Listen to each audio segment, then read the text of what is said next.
دوستوں book corner میں حاضر ہوں فیودور داستایوسکی کے ناول نوٹس فرام انڈر گراؤنڈ کے ساتھ. یہ بڑی کلاسک ان کی کتاب ہے. اس ناول کا تھیم اتنا ہی طویل ہے جتنا ناول کا سائز شارٹ ہے. یعنی ناول بمشکل 120 صفحے کا ہوگا, ناولہ ہے یہ بالکل, لیکن اس کا جو تھیم ہے وہ بہت طویل ہے اور بہت ہی زیادہ فلاسفیکل ہے, اس لیے یہ بڑا امپورٹنٹ ناول ہے. 1864 میں انہوں نے لکھا تھا.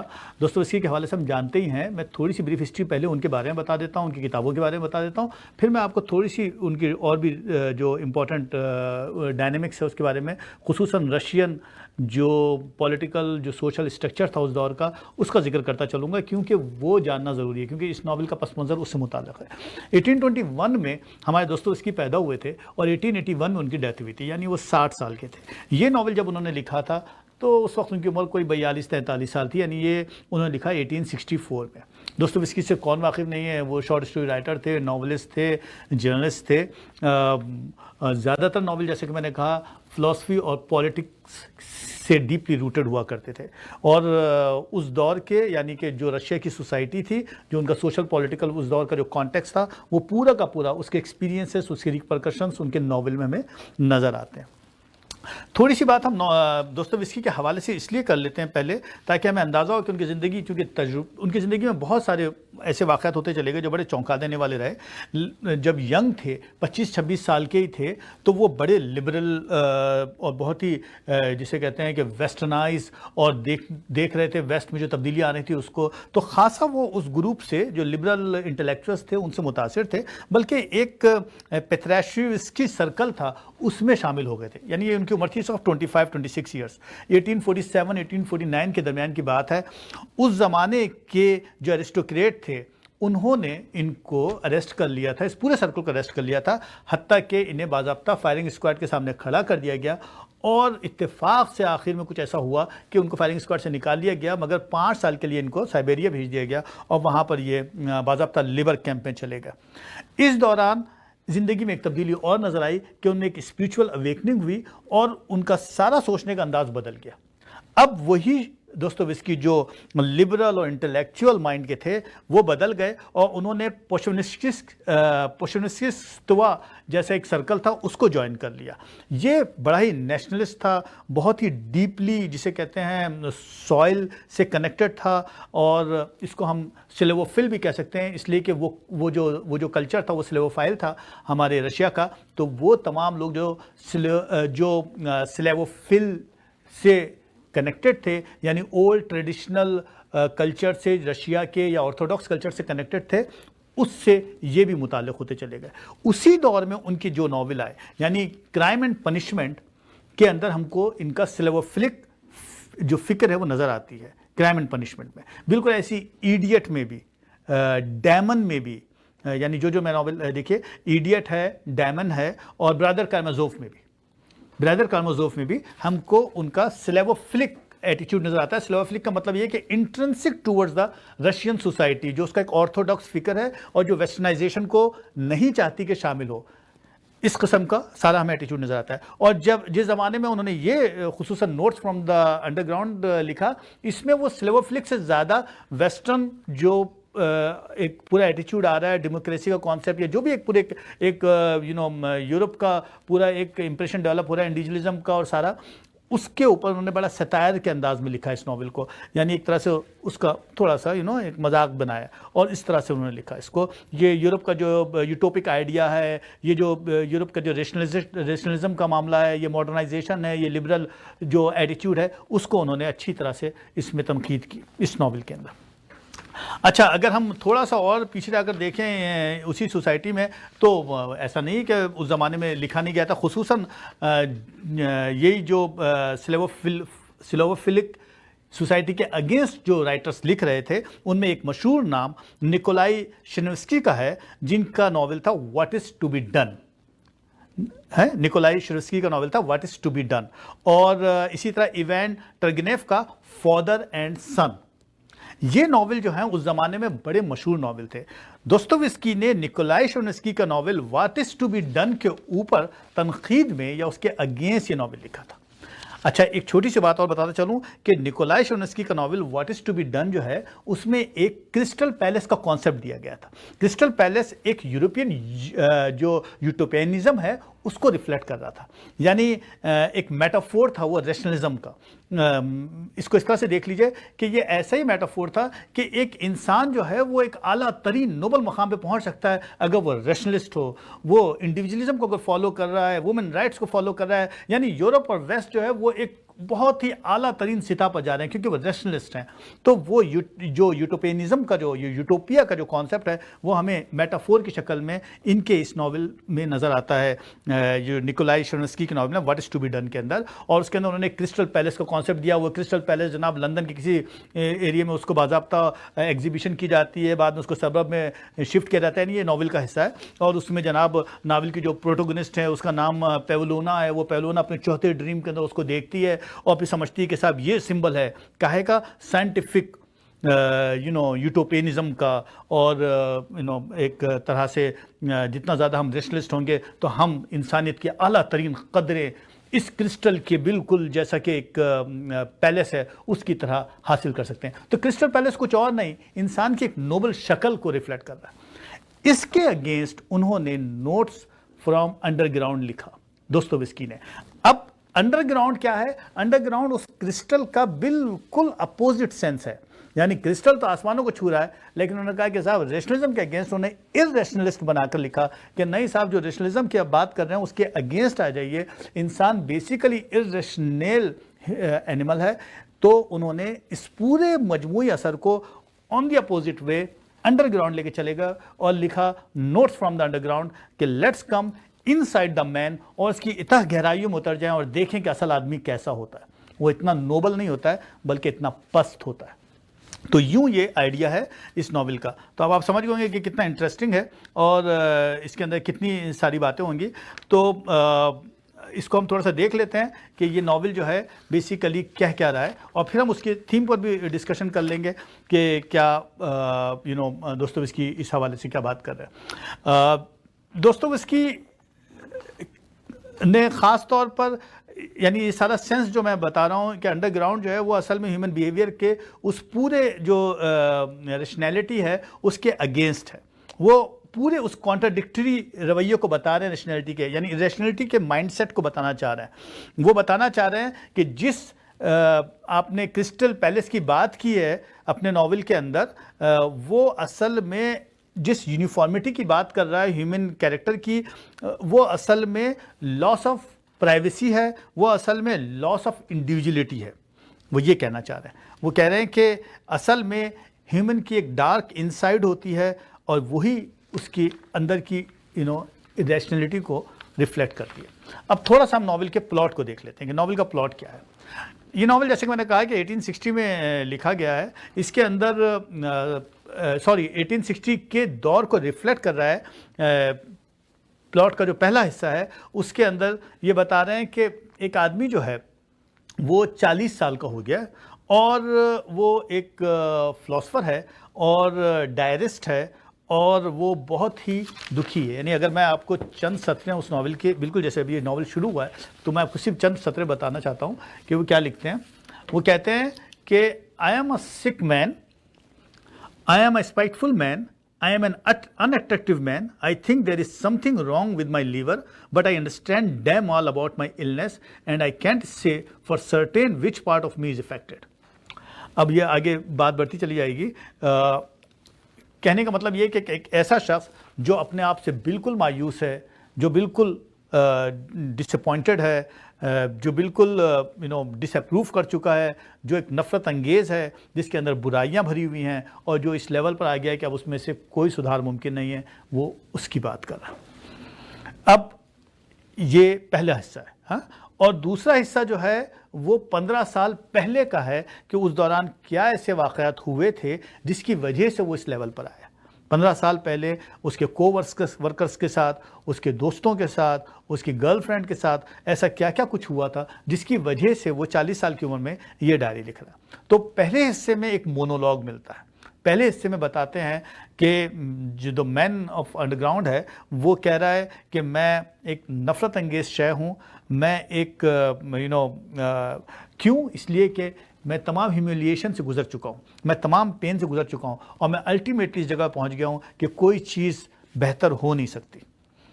وہ ہر چیز پاور لیس ہے، وہ ایک ایسی جگہ پہ پہنچ گیا ہے جس کے بعد ٹوتھ ایک کا انہوں نے مثال دی کہ جیسے کہ ٹوتھ ایک اگر ہو جائے اور سیویئر پین ہو اور آپ کچھ بھی دوا کھا لیں اور وہ ٹھیک نہ ہو، وہ درد مستقل رہے، تو الٹیمیٹلی ایک ہیلپلیسنس کی سچویشن آ جاتی ہے، ایک ایسا وقت آ جاتا ہے کہ اس کے بعد اس درد کا علاج ممکن نہیں۔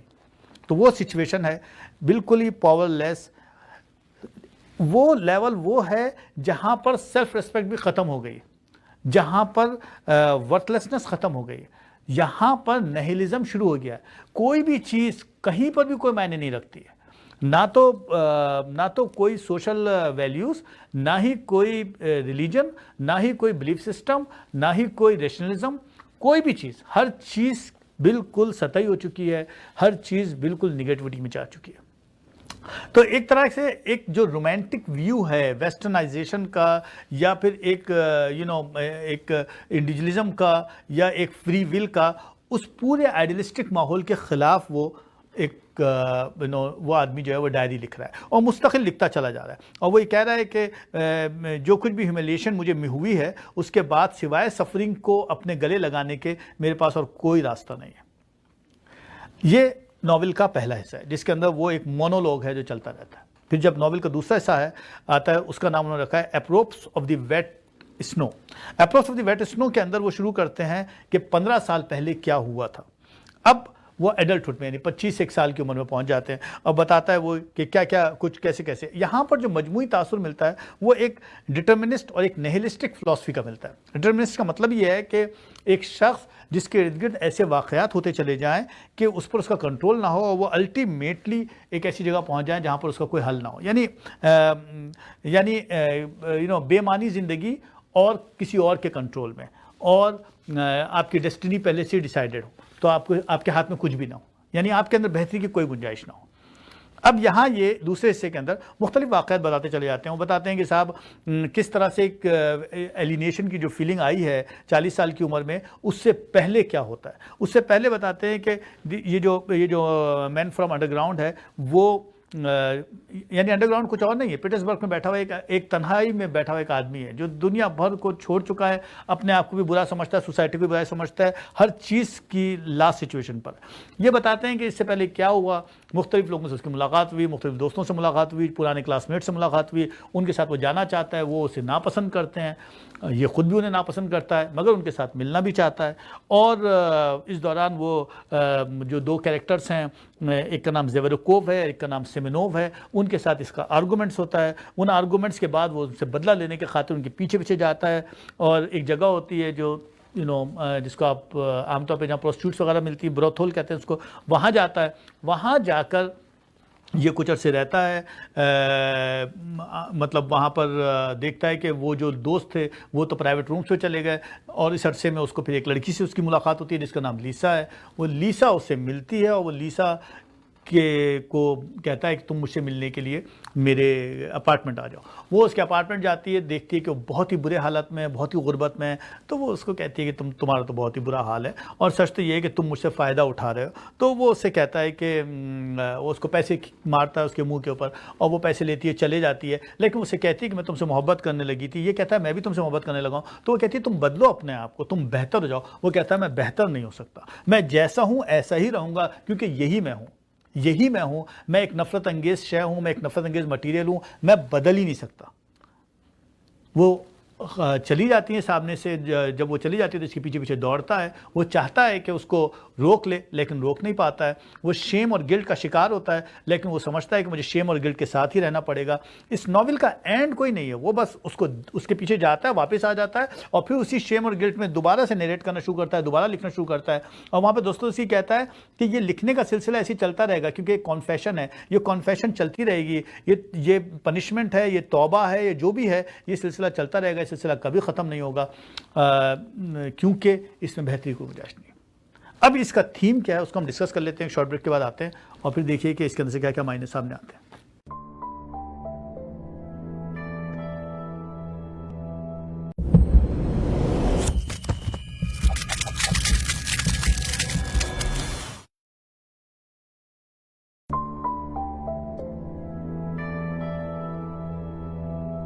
ویلکم بیک دوستوں. اب ذرا سا ہم اس ناول کے تھیم کو دیکھ لیتے ہیں نوٹس فرام انڈر گراؤنڈ کے کہ آخر یہ جو ایک جو فرسٹ پورشن تھا خاص طور پہ، اور پھر اس کے جو ریفلیکشنس ہمیں نظر آتے ہیں کہ کس طرح سے ماضی کے ریفلیکشنس ہیں جو فرسٹ پورشن میں نظر آتے ہیں، کہ وہ جو ڈائری لکھتا جا رہا ہے، جو مونولوگ لکھتا جا رہا ہے، اور کس طرح سے بتاتا جا رہا ہے کہ صاحب یہ جو پوری کی پوری ایک ریشنلسٹ جو فکر ہے وہ کتنی غلط ہے، یعنی اس سے کسی قسم کا کوئی نوبل مین نہیں ڈیولپ ہو سکتا.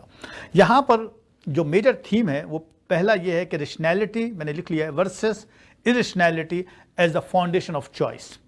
Rationality versus irrationality as the foundation of choice. یہاں یہ کہنا چاہتے ہیں کہ ہم عموماً یہ سمجھتے ہیں کہ جب کبھی بھی ہم ریشنل ہوتے ہیں، یعنی جب کبھی بھی ہم عقلیت پرست ہوتے ہیں، جب کبھی بھی ہم عقل سے فیصلہ کرتے ہیں، تو ہم سمجھتے ہیں کہ ہم فری ول کو کے فالوورز ہیں، یعنی کہ ہماری ول ہمارے کنٹرول میں، ہم جو چاہتے ہیں زندگی میں اچھا سے اچھا کر سکتے ہیں. ان کا کہنا ہے دوستو اس کی کہ ایسا نہیں ہے، یہ دونوں اصل میں اپوزٹ ہیں. ایسا ہے کہ جب کبھی بھی آپ ریشنلسٹ ہوتے ہیں تو اصل میں فری ول تو آپ کے کبھی کنٹرول میں آ ہی نہیں سکتی. وہ کہتے ہیں فری ول جو ہے وہ ہیومن نیچر کے کنٹرول میں اس لیے نہیں آ سکتی کیونکہ ہیومن کی جو فیٹ ہے یا جو ہیومن کی جو پورا جو اسٹرکچر ہے وہ پری ڈیسائیڈڈ ہے. یہ بالکل 2+2 جیسے الگورتھم کی طرح ہے، یہ آلریڈی کیلکولیٹڈ ہے.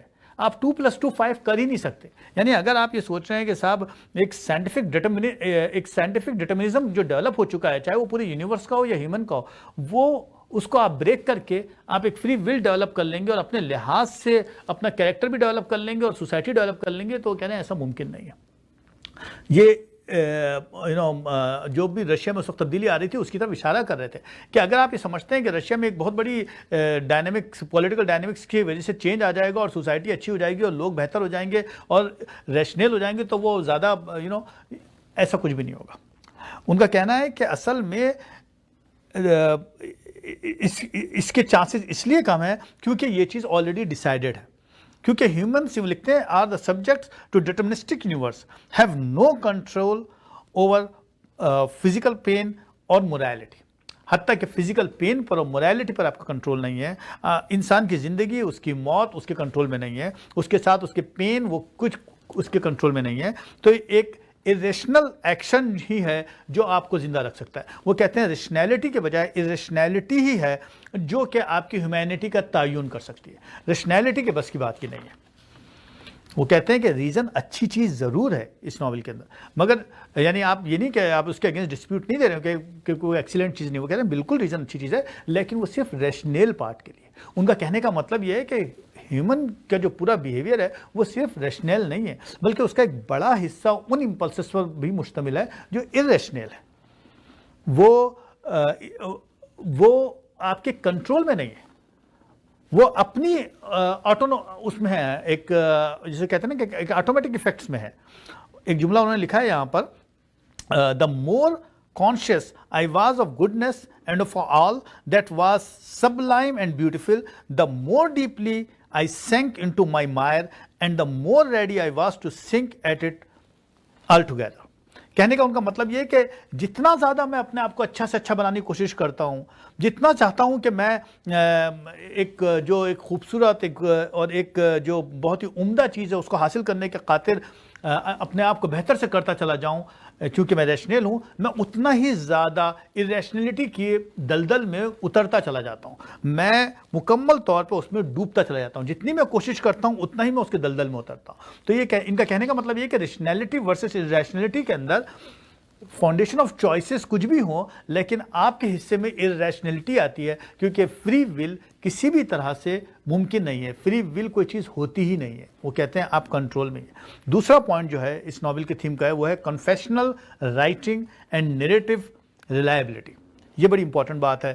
کنفیشنل رائٹنگ کیوں کہہ رہے ہیں؟ اس لیے کہ ناول کے پہلے حصے میں کنفیشن نظر آتا ہے. کنفیشن آپ کو پتہ ہی ہے کہ ہم چرچ میں جا کر لوگ اپنے گناہوں کی توبہ کرتے ہیں، اپنا گناہ ایکسیپٹ کرتے ہیں اور اپنی برائی کا اظہار کر دیتے ہیں اور اپنے دل کا بوجھ ہلکا کرتے ہیں اور خدا سے معافی مانگ لیتے ہیں.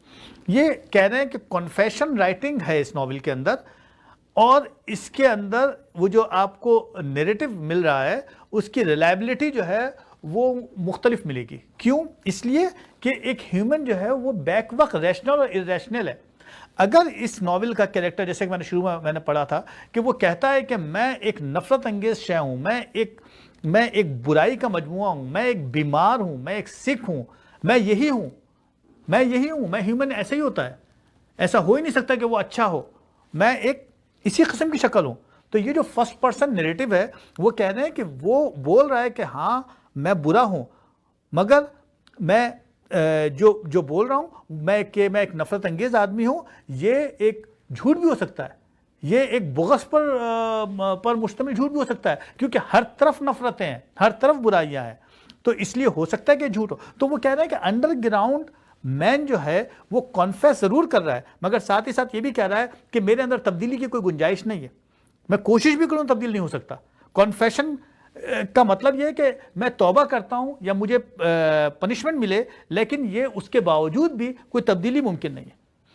ہاں میں لکھ رہا ہوں، اسی لیے وہ پہلے والے حصے میں وہ لکھ رہے ہیں. رائٹنگ یعنی نیریٹو جو ہے وہ ان کی ہے ضرور، لیکن اس کی ریلائبلٹی جو ہے وہ ڈاؤٹ فل ہے. کیوں ڈاؤٹ فل ہے؟ اس لیے کہ لکھنے کا کام بھی ایک طرح سے ریلیکس کرتا ہے، ایک طرح سے اس میں کسی حد تک ریڈیمپشن پائی جاتی ہے، کسی حد تک اس میں بقول کیسے معافی مل جاتی ہے. مگر سچی بات تو یہ ہے کہ لکھنے کا عمل یا نیریشن تو چلتا رہے گا، مگر کنفیشن ہوتی رہے گی، لیکن یہ کہانی کبھی ختم نہیں ہوگی. انسان چونکہ irrational ہے تو وہ برائی کا مجموعہ ہی رہے گا، وہ کبھی بھی مکمل طور پہ اچھا انسان نہیں بن سکتا. وہ جو کرسٹل کا آپ نے جو کانسیپٹ دیا ہے کہ ریشنیلٹی میں شامل ہو جاؤ گے تو سوسائٹی دنیا کی بہترین سوسائٹی ہو جائے گی، انسان دنیا کا بہترین انسان ہو جائے گا، ایسا ممکن نہیں ہے، کیونکہ انسان مجموعی طور پہ ریشنل ہوتا ہے اور اس کی بہت سی چیزیں اس کے کنٹرول میں نہیں ہوتی، تو ناممکن ہے یہ.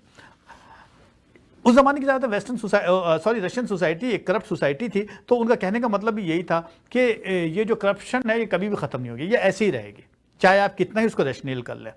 تو ایک طرح کی نہلسٹک ہمیں پوری ویلیو نظر آتی ہے، یعنی کہ انکار نظر آتا ہے ہر تمام طرح کی ویلیوز سے، چاہے وہ ریلیجن ہو، چاہے وہ کوئی بھی سوشل تھیوری ہو، چاہے وہ انڈیویجن کا کانسیپٹ ہو، چاہے وہ فری ول کا کانسیپٹ ہو، چاہے وہ فیتھ کا کانسیپٹ ہو، ہر چیز میں وہ نہلسٹک ہو جاتے ہیں اور کہتے ہیں کوئی تبدیلی کے امکانات نہیں ہیں.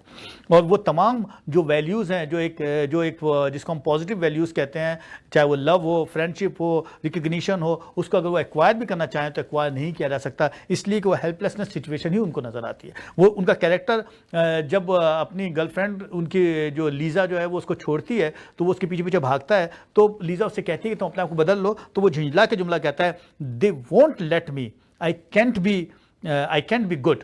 مطلب کہنے اب یہ دے کون ہے؟ یہ دے کچھ بھی ہو سکتا ہے، یہ دے کوئی لا آف نیچر ہو سکتا ہے، یہ دے سوشو پولیٹیکل سسٹم ہو سکتا ہے، یہ جو دے ہے THEY یہ کوئی بھی ہو سکتا ہے جو اس کو چینج نہیں کرنے دے رہا ہے. وہ کہہ رہا ہے کہ یہ دے مجھے کبھی چینج نہیں کرنے دے گا، اس لیے کہ میری فری ول کنٹرول میں ہے، میں کبھی بھی میری ڈیسٹینی جو ہے، میری موت جو ہوگی وہ ہوگی، میں جیسا بنا ہوں میں ویسے ہی رہوں گا. میرا مکسچر میں ریشنیلٹی سے مل کے بنا ہوں، میں ریشنل نہیں ہوں، میرا ریشنل کا کمپوننٹ بہت تھوڑا سا ہے.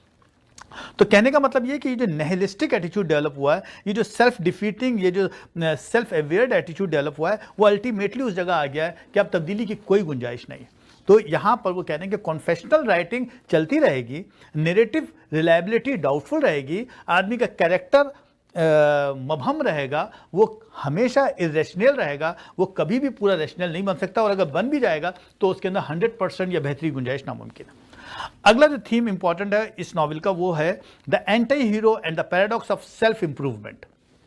Anti hero and the paradox of self improvement کے اندر پیراڈاکس کا لفظ انہوں نے خاص استعمال اس لیے کیا کہ پیراڈاکس آف سیلف امپروومنٹ یعنی سیلف امپروومنٹ کے اندر جو اس کا جو متنازع مسئلہ ہے، جو اینٹی ہیرو ہے، وہ ہیرو ڈیولپ ہو ہی نہیں سکتا.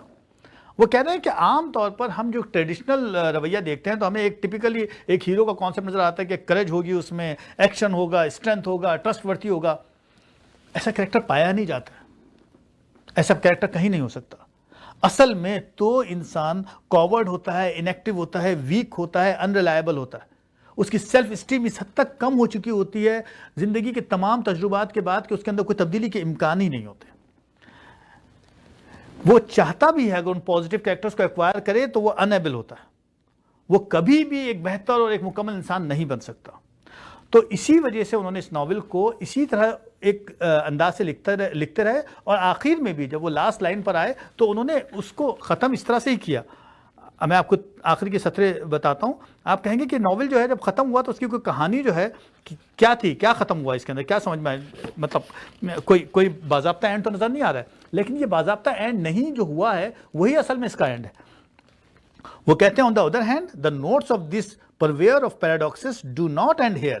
He couldn't help continuing with them, but we also feel that here we might call a halt. یعنی دوستو اس کی خود تو کہتے ہیں کہ یہاں پر ہالٹ آ جائے گا، رک جائے گا معاملہ، روک دینا چاہیے، مگر یہ رائٹنگ کبھی نہیں رکے گی، کیونکہ یہ ایک پیراڈاکسیکل رویہ ہے، یہ ایک اپوزٹ ڈائریکشن رویہ ہے، ایک متنازع رویہ ہے. یہ اینٹی ہیرو کے اندر ہی موجود ہے. یہ کبھی بھی اینٹی ہیرو نہیں بن سکتا. یہ مجموعی عمل چلتا رہے گا. یعنی یہ جو کیریکٹر ہے وہ پیچھے بھاگتا ضرور ہے لیسا کے پیچھے اور سوچتا ہے کہ اس کو روک دے، لیکن پھر اس کو کہتا ہے کہ میں اس کو روک کے کیا کروں گا، مجھے کنٹینیوسلی گلٹ میں، کنٹینیوسلی شیم میں رہنا ہی پڑے گا. تو ناول کا کردار اسی گلٹ اور اسی شیم میں دوبارہ چلا جاتا، وہ انڈر گراؤنڈ میں چلا ہی جاتا، کیونکہ وہی اس کی ڈیسٹینی ہے، وہی اس کا مستقبل. تو اس طرح سے فیودور دستویفسکی نے اس کے اندر اس پورے کے پورے جو ریشنلزم ہے اس کے اوپر ایک تنقیدی اور ایک سٹائر کے انداز میں یہ ناول لکھا کہ اصل میں ہمارا کریکٹر جو ہے وہ انڈر گراؤنڈ اگر ہم دیکھیں تو ہمیں اپنے اندر ایک اتحاد گہرائیوں کے اندر تاریکی ملے گی، ہمیں ایک نگیٹیوزم ملے گا، ہمیں ایک اینٹی ہیروئی ملے گا، اور وہی ہمارا سچ ہے، اس میں تبدیلی کے امکانات نہیں. تو دوستوں آپ سمجھ جائیے کہ کتنا مطلب فلاسفیکل سا ناول ہے. اور اس کے اب اس ناول پر میرا کیا ایک خیال بنتا ہے، میں سوچ رہا تھا کہ جب یہ کہ ایک ریشنل سوسائٹی ایک مکمل سوسائٹی نہیں ہوتی ہے. یعنی اگر ہم اپنی سوسائٹی کو ہی دیکھ لیں، انڈیا پاکستان کی سوسائٹی کو، خاص طور پر پاکستان سوسائٹی کو، تو ہمیں ریشنلٹی ہائی پروفائل پہ نظر آتی ہے. اور جب ہم مغرب میں آ جاتے ہیں تو ہمیں ریشنلٹی کی بنیاد پہ، چونکہ سوسائٹی قائم ہوئی ہے ایک پورے رینیسانس کے بعد جو یورپ میں آیا تھا، تو ہمیں ایک ریشنلٹی کی بنیاد پہ ایک سوسائٹی نظر آتی ہے. ہم ان دونوں کو طے کرتے ہیں اور ایک دوسرے کے اوپر تنقید کرتے ہیں. بلکہ یہ تنقید پچھلے دنوں میرے ساتھ ایک صاحب فیس بک پہ کر بھی رہے تھے کہ آپ کے مغرب نے یہ کیا ہے، اور میں کہہ رہا تھا کہ وہاں پر بھی کچھ کم برائیاں نہیں ہیں. پرابلم یہ ہے کہ کوئی بھی سوسائٹی ایک آئیڈیل سوسائٹی یا یوٹوپک سوسائٹی نہیں بن سکتی. کوئی بھی انسان ایک آئیڈیل اور ایک یوٹوپک انسان نہیں بن سکتا. ریشنلٹی اور ایریشنلٹی کا صحیح کہہ رہے ہیں دوستوں، اس کی ایک ریشو موجود ہے. ہم مکمل طور پر ریشنل ہو کر بھی ایک مکمل نوبل انسان نہیں بن سکتے، ایک نوبل سوسائٹی نہیں بنا سکتے. ہم مکمل طور پہ ایریشنل ہو کر ممکن ہے کہ پوری سوسائٹی کو تباہ اور برباد کر دیں، یہ الگ بات ہے، کیونکہ اس میں چانسز تھوڑے زیادہ ہیں، کیونکہ وہ ایریشنل ہے، اس میں کہیں پر بھی عقلیت نہیں ہے. تو میرا خیال ہے کہ ایک مناسب توازن کا ہونا ضروری ہے ریشنلٹی اور ریشنلٹی کے درمیان. اور ہمیں اس بات کو نہیں بھولنا چاہیے کہ واقعتاً انسان جو ہے وہ مجموعی طور پر ایک بڑی مسٹیریس سی کمپوزیشن ہے، جس میں عقلیت بھی ہے اور جس میں ایموشنز بھی ہیں، اس میں بہت سارے رویے ہیں، اس سے کہیں جا کر بنتا ہے. تو اگر ہماری ایکسپیکٹیشن ریئلسٹک ہم چاہتے ہیں تو ہمیں سمجھنا چاہیے کہ ایریشنل ایفیکٹ جو ہے ریشنلٹی میں شامل ہو کر آپ کو کبھی بھی پورا نوبل آدمی نہیں بننے دے گا. لیکن ریشنلٹی کی طرف بڑھنا میرا خیال ہے ایک مثبت خیال ہے، اور اس کی طرف بڑھنا ہی چاہیے. اس سے سوسائٹی کسی حد تک بہتر ضرور ہو جاتی ہے. یہ میرا خیال تھا. میرا خیال ہے کہ یہ ناول آپ نے انجوائے کیا ہوگا. اب میں دوبارہ حاضر ہو جاؤں گا ایک نئے ناول کے ساتھ اور اس پر بات کر لیں گے. یہ بڑا فلاسفیکل سا ناول تھا. کہانی سے زیادہ اس کا جو مطلب پلاٹ سے زیادہ اس کا جو تھیم تھا وہ بہت اہم تھا. اسی لیے میں نے سوچا کہ اس پر پہلے زیادہ بات کر لی جائے، سوشل ڈائنامکس پہ زیادہ بات کر لی جائے. کہانی جو ہے وہ بہت ہی زیادہ ایک نیریٹو اس کا بالکل الگ طرح کا تھا. اس کی کہانی ایسی نہیں تھی کہ اس کو میں یہ بتا دیتا کہ صاحب یہ یوں ہو گئی کہانی. یہ کہانی تہ در تہ تھی، فلاسفیکل لیول کے اوپر ڈسکس کی گئی تھی اور پورے سوشل ڈائنامکس کو اپنے توہین بیان کر رہی تھی. اور ظاہری بات ہے اس کے ہیومن سائیکالوجی کے بھی امپریشنس مل رہے تھے. تو میرا خیال ہے کہ آپ نے انجوائے کیا ہوگا. اب میں پھر حاضر رہوں گا پھر کسی اچھے سے ناول کے ساتھ. کوئی ایسی کلاسک مل جائے تو اچھی بات ہے، نہیں تو کسی اور ناول یا کسی اور کتاب پہ بات کروں گا. یوں اپنا خیال رکھیے گا. اجازت دیجیے مجھے.